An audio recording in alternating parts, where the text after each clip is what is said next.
ఎక్కడ కాసేపట్లో మనకు అందుబాటులోకి వస్తారు. అందరికీ వెల్కమ్ టు ది డిబేట్ అండి. గుడ్ మార్నింగ్ అండి. ముందుగా లక్ష్మీభార్గవ్ గారు మీతో స్టార్ట్ చేద్దాం. ఏంటి అసలు జగన్ గారు చేసిన ట్వీట్ మీరు ఎలా చూస్తారు? ముందుగా మీకు ప్రైమ్ నైన్ వీక్షకులకు ప్యానెల్లో మెంబర్స్ అందరికి నమస్కారం అండి. నమస్తే, చెప్పండి. ఈరోజు వైఎస్ మొన్ననొచ్చి మామిడి రైతులు అన్నారు, నిన్న పత్తి రైతులు అన్నారు, ఇవాళ అరటి రైతులు అంటున్నారు. ఇలాంటివి ఏవి చేసినా వైఎస్ఆర్సీపీకి ప్రజలు విశ్వసించే ప్రసక్తి లేదు. రైతే రాజుని చేస్తాము అని ఒక ఇంటెన్షన్తో ఇవాళ గత ప్రభుత్వంలో టన్నుకొచ్చి 25,000 సగటున రేటు నిర్ణయిస్తే ఈరోజు వచ్చి టన్నుకి సగటు 70,000 వరకు వేళ అరటి రైతు తల రేటు పలుకుతా ఉంది. అదే కాకుండా ఇవాళ ప్రతి వారానికి 2-3 ట్రైన్లు అటు బొంబాయి కానీ ఇటు కలకత్తా ఢిల్లీ మార్కెట్లో మన రైతు పండించిన అరటి పళ్ళు కొబ్బరి బొండాలు ఉన్నాయంటే అది రైతు మీద కూటమి ప్రభుత్వానికి ఉన్న గౌరవం.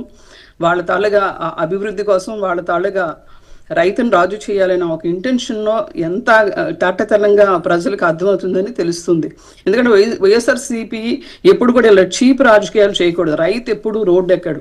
ఆ వెనుకున్న వైసీపీ వాళ్ళ గ్యాంగ్నంతా వేసుకొని తోటల్ని ధ్వంసం చేస్తూ అరటి గెలని భుజాలు వేసుకొని తిరిగితే రైతు నష్టపోయాడని అర్థం కాదు. ఇవాళ రైతుకి చాలా సఫిషియెంట్గా వాళ్ళకి ఎరువులు అయితేనేమి విత్తనాలు అయితేనేమి వాళ్ళకి సాగునీటి సమస్యలు ఏమైనా ఉన్నా కూడా దగ్గరుండి వాళ్ళ ఎమ్మెల్యేలు మినిస్టర్లు కూడా రైతుల దగ్గరికి వెళ్ళి వాళ్ళ సమస్యని పరిశీలిస్తున్న పరిస్థితిని అర్థం చేసుకోకుండా ఎప్పుడు ఇలాంటి చిల్లర రాజకీయాలు చేయడం అనేది వైసీపీకి పరిపాటి అలవాటు అయింది. ఈ అలవాటును మనం తీసుకుంటే కనుక వీళ్ళు ఎప్పుడు కూడా వీళ్ళ ధర సగటునప్పుడు 25,000 వీళ్ళ టన్నుకి వీళ్ళు అరటి రైతుకి న్యాయం చేసిన పెద్ద మనుషులు ఇవాళ ఇంత సఫిషియెంట్గా ఇంత చక్కగా రైతు మేము సంతోషంగా ఉన్నాం, మాకు ఇన్ టైంలో అన్నీ అందుతున్నాయి, రైతు భరోసా నుండి ప్రతి ఒక్కటి కూడా మాకు ఇన్ టైంలో అందుతుంది అని రైతు వచ్చి డైరెక్ట్గా రైతు మాట్లాడుతున్నా కూడా అది పక్కన పెట్టి వీళ్ళ డ్రామాలు వీళ్ళ తాళ్ళగా సామాజిక బాధ్యతను చూస్తూ ఉంటే వాళ్ళు నవ్వాలి ఆడవాళ్ళు అర్థం కాని పరిస్థితి. ఒక నాయకుడు ఎప్పుడు కూడా ఒక పరివర్తన జ్ఞానం లేని నాయకుడు ఏదైనా ఒక రాష్ట్రానికి ముఖ్యమంత్రి అయితే ఎట్లా ఉంటుంది అనేది ఇది అంటే ప్రధానంగా చెప్తోంది ఏంటంటే బొప్పాయి ధర కూడా మార్కెట్ ని బట్టి మారిపోతుంది. ఇలా ఉల్లి టమాటో ధరలు అంటే మనం చూస్తే ఇదే ఇప్పుడు కూడా అసలు ఉల్లి టమాటో ధరలు ఈ ప్రభుత్వం ఆ ప్రభుత్వం కాదనుకోండి. జనరల్ గానే ఒక్కొక్కసారి చాలా అత్యంత ₹1 వచ్చేస్తే ఒక్కొక్కసారి అసలు ఎవరు భరించిన స్థాయికి వెళ్ళిపోతే అసలు ఎందుకు ఆ ఫ్లక్చుయేషన్స్ వస్తాయి ఎవరికి అర్థం కాని పరిస్థితి. అంటే ఇవన్నీ కూడా మేమున్నప్పుడు రైతులకి ఎంతో మేలు చేస్తాం, రైతు ఉత్పత్తులు పెట్టుకోవడానికి ప్రత్యేకంగా కోల్డ్ స్టోరేజ్ సెంటర్లు ఏర్పాటు చేస్తాం, ప్రత్యేకంగా ఢిల్లీకి రైతుల కోసం రైళ్లు కూడా ఏర్పాటు చేస్తాం, ఈ విధంగా చాలా చేస్తాం. బట్ ఇప్పుడు రైతులు గాలి కుదిలేస్తారనేది ప్రధానంగా ఆయన చెప్తోంది. జగన్మోహన్ రెడ్డికి అర్థం కాని ఇష్యూ అదే అని. నిజంగా ఆయనకి అరటి రైతు మీద కన్సర్న్ కనుక ఉంటే తన రేటు కన్నా ఇప్పుడు రేటు బీభత్సంగా రైతు చాలా సఫిషియెంట్ గా రైతు నుండి నేరుగా కొనుగోలు చేస్తున్న పరిస్థితి. కోల్డ్ స్టోరేజ్ లో కూడా చక్కగా నీట్గా అవన్నీ కూడా భద్రపరిచే పరిస్థితి. ఒకప్పుడు రైతు తాలూకు పంటలు కానీ మిర్చి రైతు కానీ మనం ఎన్నిసార్లు మనం చూడలేదు. వాళ్ళ పంటల్ని ధ్వంసం చేసి వాళ్ళ పంటను అలా రోడ్డు మీద పడేస్తున్న పరిస్థితి మనం ఎన్నోసార్లు చూసాము. రైతు కన్నీళ్లు పెట్టుకొని రైతులు ఆత్మహత్యలు చేసుకున్న పరిస్థితి మనం చూసాం. ఇవాళ ఎక్కడైనా రైతు ఆత్మహత్య చేసుకున్నాడు, రైతు బాధపడుతున్నాడు, రైతుకి సరైన పంటకి ధర రావట్లేదనే మాట మనం ఎక్కడైనా వింటున్నాం. వైసీపీ నోటి నుంచి ఇటువంటి అంశాలు బయటకు వస్తున్నాయి. మీరు ఒక్కటి వైసీపీ ప్రభుత్వం ఒక్కటి గుర్తుపెట్టుకోవాలి, ఎప్పుడైనా సామాజిక బాధ్యతతో వెళ్తేనే మంచి ఫలితాలు వస్తాయి తప్ప ఇలా చిల్లర రాజకీయాలు మీరు చేసి మీరు ఇప్పటివరకు ఎన్నో తప్పిదాలు చేశారు. ఎక్కడైనా బుద్ధి తెచ్చుకొని సరే అది కూడా రైతు మనకు ఎంతో సెంటిమెంట్ గా భావిస్తున్న ఆంధ్రప్రదేశ్ ప్రజలు భావిస్తున్న రైతును కూడా రాజకీయంగా వాడుకోవడం అనేది చాలా దురదృష్టకర పరిస్థితి. రైట్ అండి, కంటిన్యూ చేద్దాం.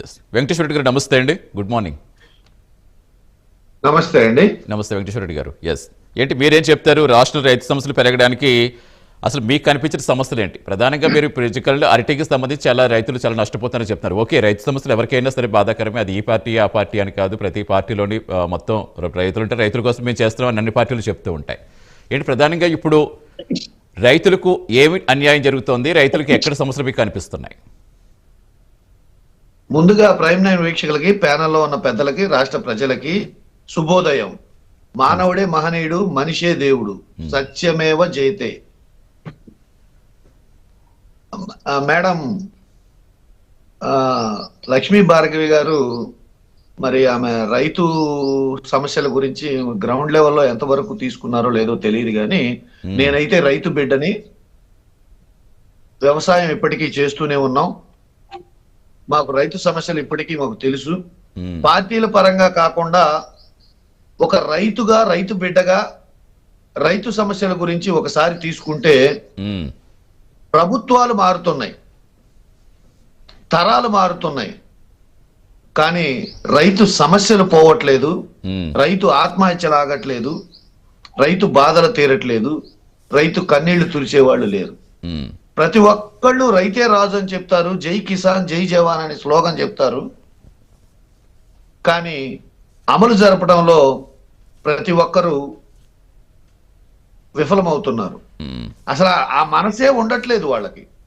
నేనేమంటానంటే ఇప్పుడు లక్ష్మీ భార్గవి గారు, మేడం గారు, అమ్మా రైతు సమస్యలు తీర్చండి, తీర్చకపోండి, కానీ రైతులు, మామిడి రైతులు తన కడుపు మండి మామిడికాయలు కింద పోస్తే వాళ్ళ మీద కేసులు పెట్టడం, తన కడుపు మండి అరటి గెలలు కోసేస్తే వాళ్ళ మీద కేసులు పెట్టడం, తన కడుపు మండి మిర్చి రోడ్డు మీద పోసేస్తే వాళ్ళ మీద కేసులు పెట్టడం, తన కడుపు మండి ధాన్యం రోడ్డు మీద పోసేస్తే వాళ్ళ మీద కేసులు పెట్టడం, రైతు సమస్యల్ని గళమెత్తినందుకు వాళ్ళ మీద కేసులు పెట్టడం,